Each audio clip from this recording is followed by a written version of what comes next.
All right, good morning, everybody, and welcome to Championship Sunday here at Homestead-Miami Speedway. This is our final media availability of the day, and we're pleased to have Steve Phelps, president of NASCAR, joining us here in the Media Center. Steve, let's start off here with 2019. Has been a season where we've had marked with great racing, some fairly significant industry change, and some real momentum for our sport with ratings up and fan engagement on the rise. Why don't you start off with just some thoughts on how the 2019 season's gone from your vantage? Thanks, Eric, and thank you everyone for being here this morning. Let me start by doing the same thing I did last year at this press conference, which is to thank the media. The race teams, the drivers, the crews are the ones that provide the compelling stories from the track, but it's what you do with those storylines to amplify those to reach our fan base. So I want to thank you for the job that you do. It's important. Whether this is your first race of the year or it's your 38th race weekend, I want to thank you for being here. Secondly, I'd like to thank or congratulate Matt Crafton, Duke and Rhonda for their Gander Outdoors Truck Series Championship, Matt's third. I want to congratulate Tyler Reddick for his second consecutive Xfinity Championship, and Richard Childress and the RCR folks, as well as Ford on Friday night and Chevy last night. So really excited about what we're going to see today.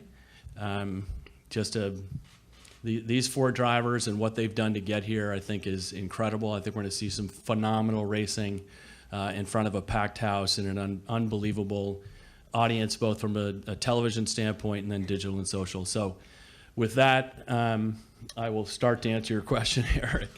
I think if you take a step back and you think back to where we were in February of the Daytona 500, it was an industry that was finding its footing, right? And a sport that was finding its footing. And you could feel the sport kind of rallying around itself. You could feel momentum that was coming, and a real excitement. And the narrative that you all were talking about the sport, it felt different. It felt different. And that difference, in my opinion, really starts at the top. It starts with Jim France and his vision. Jim went to almost every race weekend this year, the 2019 season. He's here because it's important, and he's here because he loves it. He loves NASCAR racing. He loves racing in general. And so that was the start of it, Jim's vision, and then a plan to bring this sport to a place where we were being successful and we're having success. And I would say that if you think and you take stock of where we are, I'd say we had an incredible season. And I'm incredibly proud of the people who work in this industry and what they've done to execute against this plan. Because it's not just NASCAR's plan, it's what NASCAR does and what others do to support what that plan looks like. Race teams, drivers, tracks, our media partners and sponsors. It's really important that everyone has come together. I've been teased a little bit about using the word collaboration too much. I don't think you can use that word too much, frankly. And I would say, and it's building, that the collaboration of this industry is better than it's ever been. So really excited about where that is. If you look at the results, I start with the competition always. Our competition right now in the intermediate tracks and the super speedways, I believe, is the best racing we've ever seen. I'll start with myself as a fan. I love watching and super excited about when we get to these intermediate tracks and these, and the super speedways, the type of racing that we are going to see. Do I think that we need to work with our industry, Goodyear, our race teams, our OEM partners to improve what we're seeing on the short tracks? I do, and we're going to do that in the off season for sure. The results from the competition side are working from a consumption standpoint. So if you look at the fans and what the fans are doing and how they're responding to it, if you look, kind of apples to apples, our ratings are up 4% this year. All of sports is down 9%. We're +4. Importantly, our share is +9. So there are fewer people who are watching television in all sports, obviously, but fewer people watching television overall. So when they were watching, not only do they watch more NASCAR, from a rating standpoint, but when they were tuned in, they were watching more NASCAR. We were taking share from someone else, which is important. So that's television. Our digital and social numbers continue to climb. And they do because we're providing great content on the racetrack, and then how we're repackaging that both on race day, but also during the week. It is compelling and it's working. And then innovation. How are we going to find new fans and innovate and create engagement around existing fans, but also new fans? So 3 things I would highlight there. You look at our announcement on Thursday with Track Pass and NBC Sports Gold. We're thrilled with what that opportunity looks like. We double down from a grassroots standpoint. NBC has been a phenomenal partner on that. So if you look at the grassroots portion of what we're going to see from short tracks, the ARCA Menard Series, what was K&N East and West, ARCA East and West, the opportunity to have IMSA on there, American Flat Track. These are important parts because if motorsports is growing, we at NASCAR, at kind of the top of the heap, we are going to be growing too, and that's important.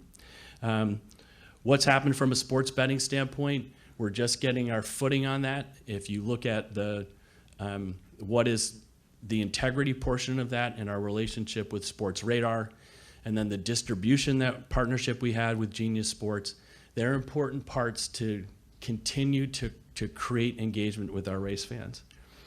And last would be esports, what we've done with iRacing and what we've done with the Heat Pro League. Those numbers in each of those series exceeded our expectations. Couple more things here. Importantly, again, as you take stock of the season, one important thing, and it was a lot of work that folks certainly worked on, was with the ISC NASCAR merger, which was completed roughly a month ago. It will be an important part of what our future holds. So the work that was done getting us to that point, I think will pay dividends down the line. So you're going to take the best of what was ISC and the best of what was NASCAR and create a bigger, stronger entity as NASCAR that will help service the fans. I've also been teased pretty mightily on the fact that every time I come to a press conference like this, I talk about the fans. And I'm going to continue to do that unapologetically, because the first lens that we're going to look through is what the fans are interested in having on the racetrack and how we service those fans. It's critically important.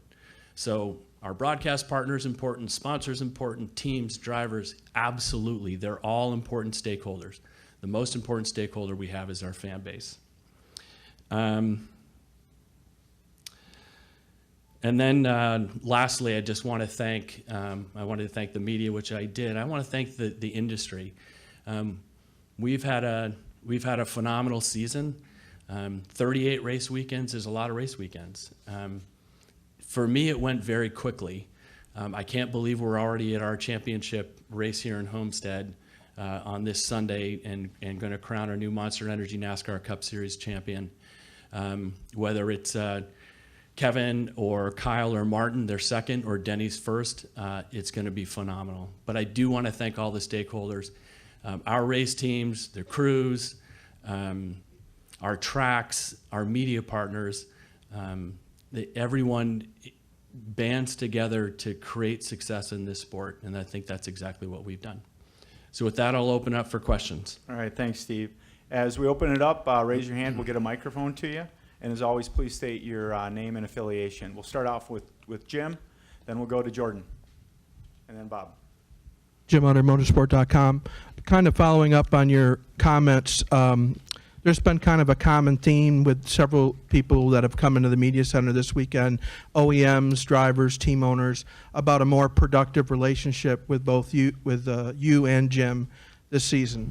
How has that relationship, first of all, do you agree with that? And second of all, how has that relationship helped you navigate, which I'm sure are differing priorities among those groups when it comes to like the next generation car, the 2021 schedule, and the new engine? And do you feel those initiatives, which you've mentioned many times, remain on the schedule that you hope them to be?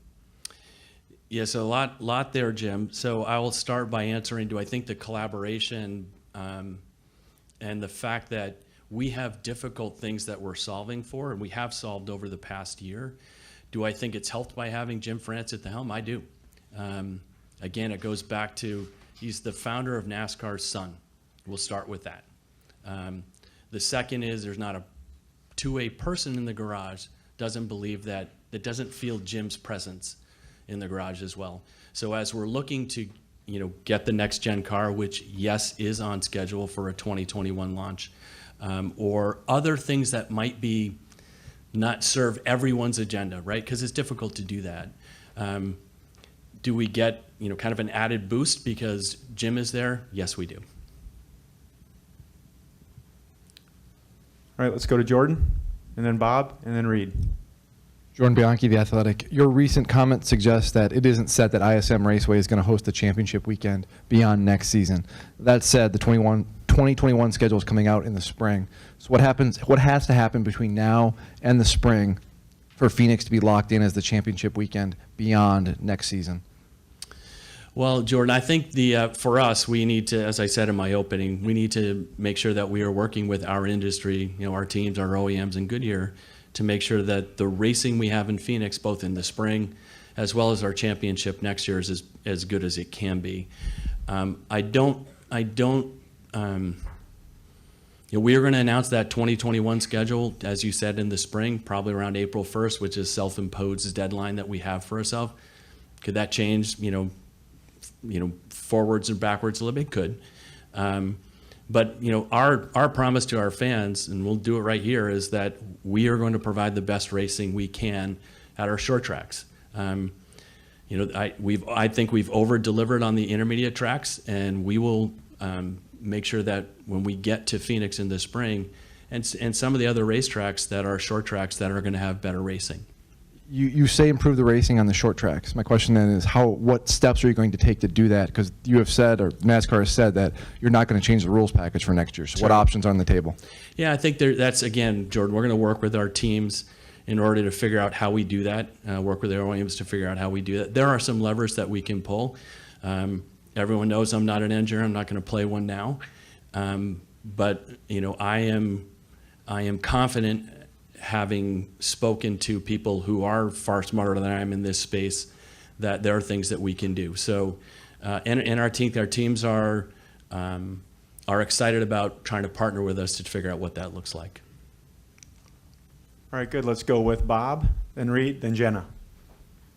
Bob Hockris, Fox Sports. To build on that, so can you can you cut a spoiler or go to the 2018 package for the short tracks next year? And if so, when would you hope to have a decision on what you're going to do? Yeah, that's, again, Bob, not to be evasive, there are people far smarter than I am that could figure that out. So yes, could we go to something that is a lower downforce package, and do we think that will probably be one of the answers that we could look at to be successful in the short tracks? Yes, whether it's cutting off the spoiler or other opportunities for us to take some of the downforce off there. Those are things that we'll explore. No specific timing. All right, let's go with Reed, then Jenna, then Dustin. Reed Spencer with the NASCAR Wire. In terms of growing the fan base, you mentioned the E-Pro League and iRacing.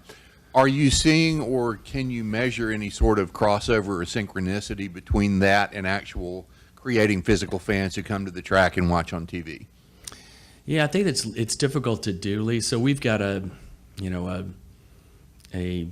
12 million fan database that we use to try to talk to our fans, get content that's distributed. Each of these, as I see it, I kind of compartmentalize them, but they all add up to a kind of a summation of how you need to grow this sport. So we had an NBC Motorsports conference early last December, and that Sam Flood had put together. And what Sam did and his team, they created opportunities for folks to talk about the different things that each motorsport was doing. I'm proud to say that every single one that they looked at, we had some type of thing in the pipeline in order to help grow to grow that fan base. It really, to me, is as simple as trying to service that fan wherever they are, whether they're an existing fan or creating new fans that come into the sport. And we're seeing some successes there for sure. We have a stated goal of getting younger and more diverse. And if you look at the numbers, we are doing exactly that in terms of self-identified fans, those that consider themselves to be fans. All right, let's go with Jenna, then Dustin, then Adam. Jennifer, AP, I'm sorry, I'm going to take 2 questions because I got 3 people. The first one is, You're not going to give them the microphone? well, I could, but yeah, yeah. I know them. Yeah. Sponsorship, where are you? When do you expect to say anything on that? Sure. This is about, our championship, and we wanted to keep it about that. We also wanted to make sure that we were making sure we were true to Monster in their 3 years. I think Monster's been a phenomenal partner for us. They've had significant success with their sponsorship and their entitlement, but we have moved to a different model. I'm not going to get into what the announcement is, but we'll have some announcements in Nashville around that new sponsorship model that we're super excited about. My second question is Roger Penske's recent business moves. I'm wondering if that maybe strengthens NASCAR's relationship with the Speedway itself, and now that NASCAR owns racetracks and he owns a series, if that maybe leads to a deeper partnership down the road. Yeah, listen, the Roger Penske is a phenomenal businessman. Everything he touches seems to work, which is great, whether it's on the racetrack or off the racetrack. He's got a decades-long relationship with the France family. I personally have known him for 15 years. He's a man of his word. He works hard. Make sure that whatever he is doing, he is trying to do it with excellence. So do I think that he will improve the good work that's been done by Doug Bowles and Mark Miles? I do. I think the investments that he's going to make, the kind of how he approaches things will be slightly different, and I think it'll be improved. Whether, we have a race in Richmond that we will have next year that's just an IndyCar race coming back on this schedule. Will there be opportunities for other races at our racetracks? I'm not sure. It's certainly something that we explore, and I know, Roger and Bud and Walt and the team won't be shy about coming to knock on the door and say, hey, what do you think about this? And we will certainly entertain that. All right, let's go with Dustin next, and then Adam, and then Nate. Dustin Long, NBC Sports. Steve, Formula One recently introduced the cost cap for teams, and while costs have been something that's been almost a nonstop topic in this sport, there isn't a cost cap yet for teams. When is that going to happen, and are there some elements that will mirror what the F1 cost caps are doing? Yeah, Dustin, I think one of the reasons why, kind of 3 reasons to go to this new car. One is to take what is great racing and will be great racing in 2020 to create better racing. And I think this new car will do that, this next gen car. Another component certainly is around relevance. So our OEM partners who are here looking at the showroom car or the street car versus what our race car will look like, it's going to be extraordinary. And we are going to put the stock back in stock car. And then the last component of that is to try to make sure that the costs associated with the car are not such that they just continue to escalate and iterate on that car. And so whether we are going to have a cost cap moving forward, I don't know. It is not an easy thing to do. We want to make sure that we have competitive racing, and we want, when the race starts, we want as many folks and drivers to win that race as they can. So lots of work to do on what we would do, whether we would have a cost cap or not. But it is something that we continue to work with our race teams on to make sure that we are having competitive race teams and race teams that that are profitable. And to follow up, I mean, when you say you don't know if you'll have a cost cap, and I understand what you're saying with some of the changes that you guys have done, why wouldn't there be a cost cap? Wouldn't that seem like a logical step to help with the teams? Well, we're gonna see, right? So we're gonna see how it works with F1, and a little bit of a wait and see approach on that. It is not an easy thing to do, right? So it's how are you going to make sure that the costs are being captured fairly and smartly across the race teams? It is a slippery slope, and it doesn't mean that it's not a good step, or it doesn't mean we're not going to get there. It means that we're going to study it very closely. We're going to study what they're doing. We're going to continue to work with our teams and our OEMs to make sure that whatever we do moving forward makes the most sense for our sport. All right, let's go next to Adam. Adam Stern, Sports Business Journal. Hey, Steve. In speaking to IndyCar's Mark Miles a month or two ago, he mentioned that in terms of trying to do a doubleheader with NASCAR, it might need to wait till 2022 because the 2021 NASCAR schedule was already pretty far along.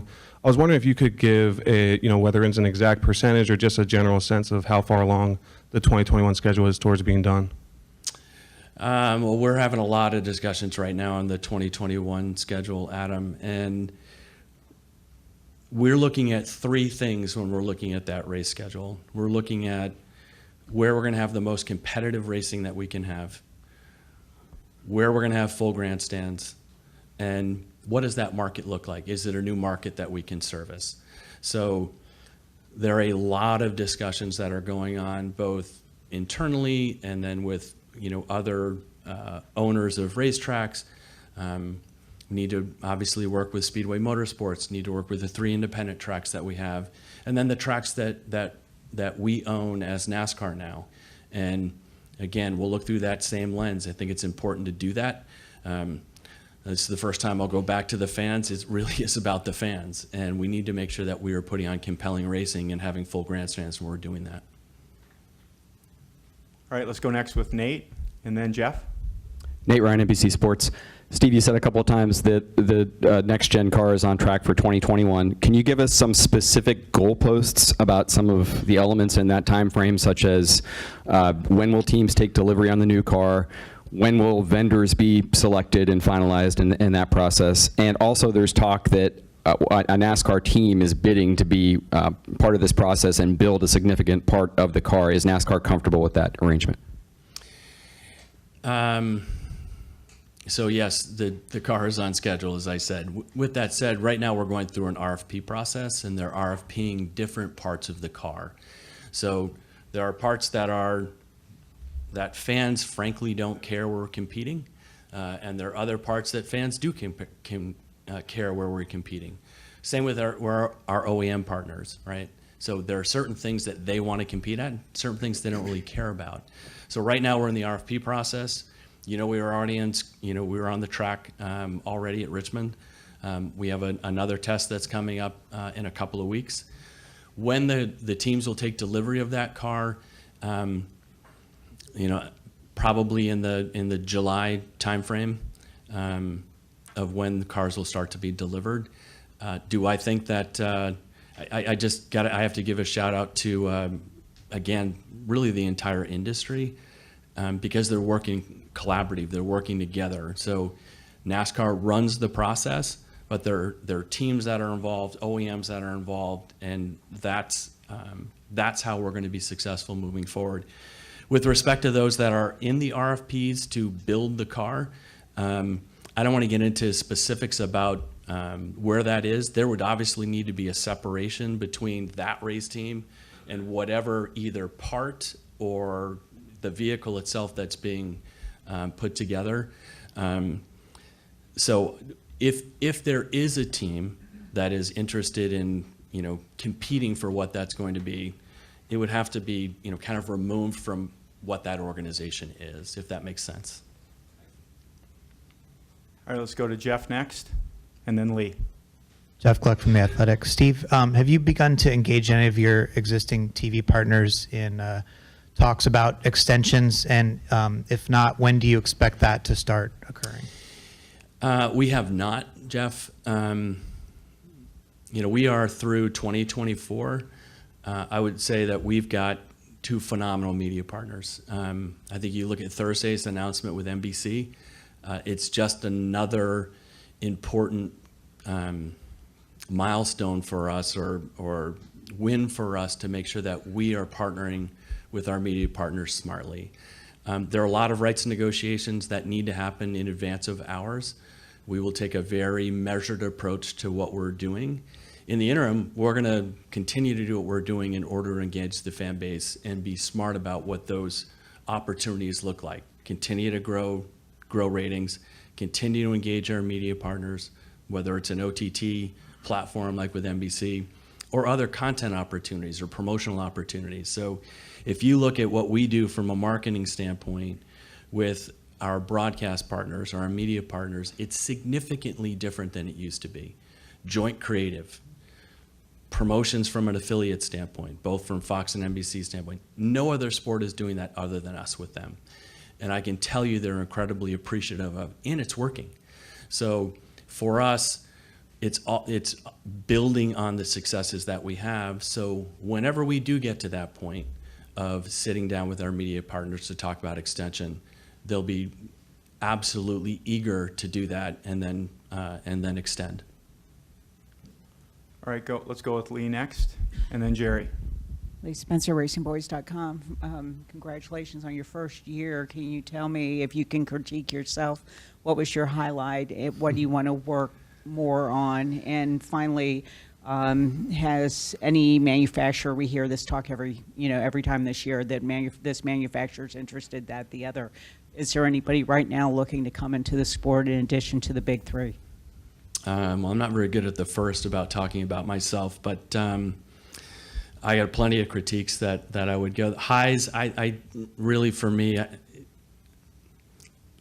it's hard to pick one thing, and I'm just so proud of what the industry has done together, whether it's the next gen car and that continuing, ratings and engagement being up overall, or just some of the phenomenal racing that we've seen. It's hard to pick one thing. Listen, we are fairly self-deprecating. We need to work hard, and we need to execute against the plan. Are there things that we didn't execute against the plan? They're kind of behind the scenes things that people don't see. We're just going to get better and better. And I have the good fortune of working on what is the combined NASCAR and IC as NASCAR. I think we've got the best team in sports, and I'm very, very lucky to work with those individuals. And then, working with the industry broadly is incredibly important. We've seen a lot of really good things. Shifting to your second question on the OEMs, yeah, we have a lot of dialogue. We had some folks out in Phoenix that were an OEM partner that was interested in coming in the sport.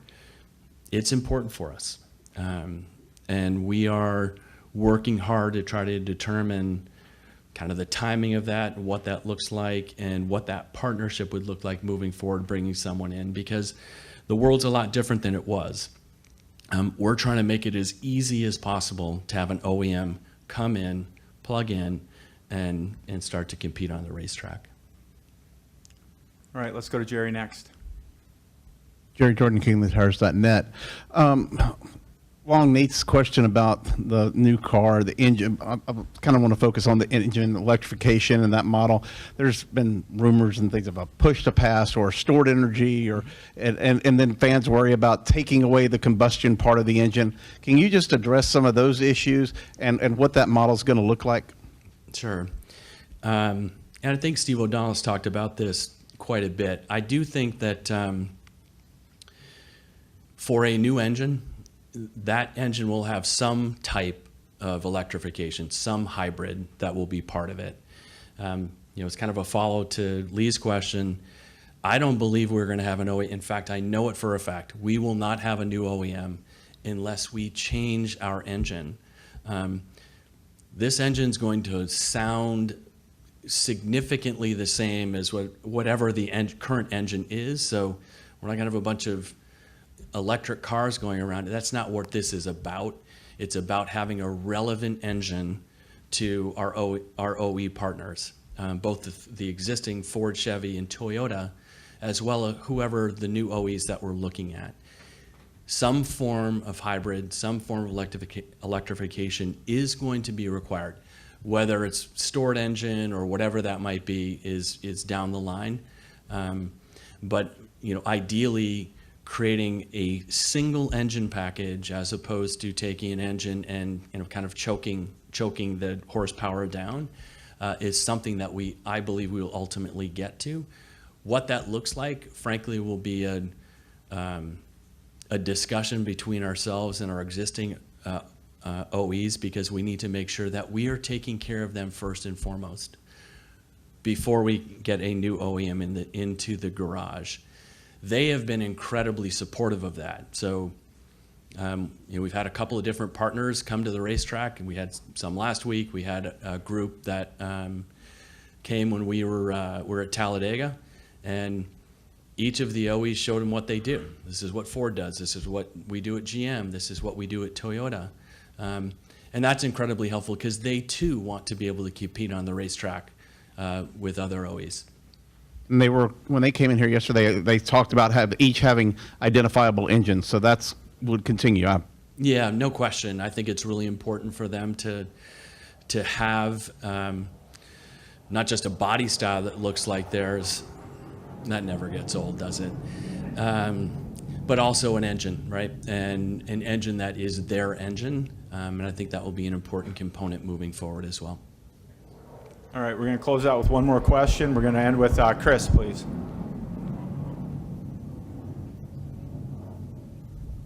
Chris Knight, CatchFence.com. Steve, I was just wondering if NASCAR was considering any type of initiative to encourage new ownership in the sport. Yeah, Chris, I think it's important that we get new. There we have it. Get new ownership in the sport.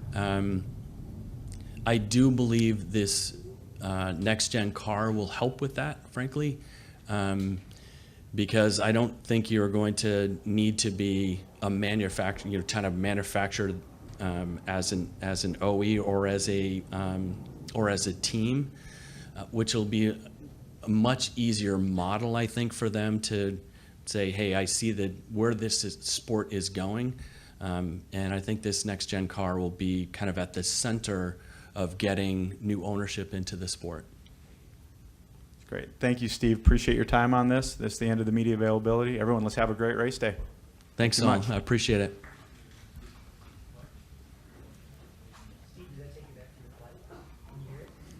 It does.